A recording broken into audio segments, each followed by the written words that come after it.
Hey family, and welcome back to my channel. If you're seeing me for the first time, please go ahead and hit that subscribe button, and don't forget to share with a friend who will share with another friend and another friend. On this channel we do interior design, DIY, and lifestyle videos. Today's video is a renovation of a pastoral office that I'm working on.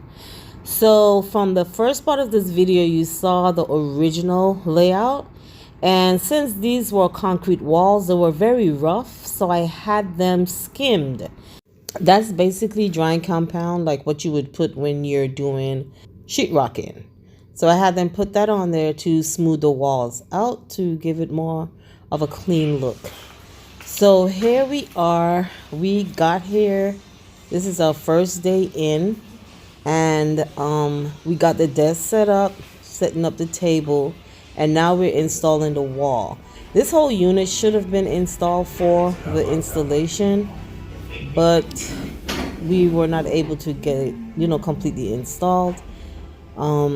It started kind of late, so I can't blame anyone, but it did started kind of late. So in this video you'll see a partial install of that wall, and the next video you should see a full install of it, and then eventually we'll complete the rest of the office. There are some more units that has to be built. We did ship some stuff down. This carpet is from my favorite carpet store, so that's where we got that carpet from. So guys, as you can see, he's installing the slat wall. It's going to be like directly behind the desk. What we didn't like is that the lights in the ceiling are not centered. So because those are not centered, maybe to other people it wouldn't bother them, but we definitely was bothered by it. I mean, Babe saw it first, then I saw it, and it was just like, it's just annoying, as you can see right there. Ooh, but that's agitating. I think once we get everything done, it's gonna look good. So this is how we dressed the office. We didn't want to put too much decor in there, so we just kind of dressed it a little bit, so because it was going to use the office the following day. And we put these temporary draperies up because the draperies did not come in as yet, and the sectional that we ordered for this corner also did not come in. So those are guest chairs that we placed over there. The table that's there, the console, that's not the permanent. So guys, this church, I actually did the designing, the planning, space planning, and everything for this church a few years ago. I think it was either 2020 or 2019. I think it was 2019 is when we completed the transformation of this church. The hurricane had come and destroyed the sanctuary. Babe and I only actually saw the church in person for the first time in November when we were there. And I was kind of upset with some of the stuff, but not upset. I was disappointed with some of the quality of the installation that we saw. So I don't know. I just never even bothered to pull the camera out to take a video of this space. And I thought this time that I would take the camera out and show you guys the space. And the space is basically being prepared for this service. So guys, watch this and enjoy the balance of this. This is a new pastor being installed. The current senior pastor is installing his son to be the senior pastor of the church. So guys, I will see you guys on my next video. Go ahead and watch my home church as they present as good as they do at all times. So guys, see you next week on my next video, or on Wednesday I should say, on my next upload. Enjoy.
When John Ivan Klein accepted the role to be the pastor of the Roadtown Baptist Church in 1993, Jovan Edward Lee Klein wasn't even born. In fact, Jovan's wife Roma was born on the same month and close to the day that John Ivan Klein was installed. Today, 1 month shy of what would have been his 30th anniversary as senior pastor, a slightly older John Klein is among us to witness the installation of Jovan Klein, his son. Bishop Joseph McCargo, in a note he penned for this occasion, noted that it is rare to see the passing of such a sacred baton while the founder is still alive. Therefore, today, it is fitting that we begin our celebration with applause for the bishop, who through many dangers, toils, and snares has kept this ministry alive to bring us to this red letter day.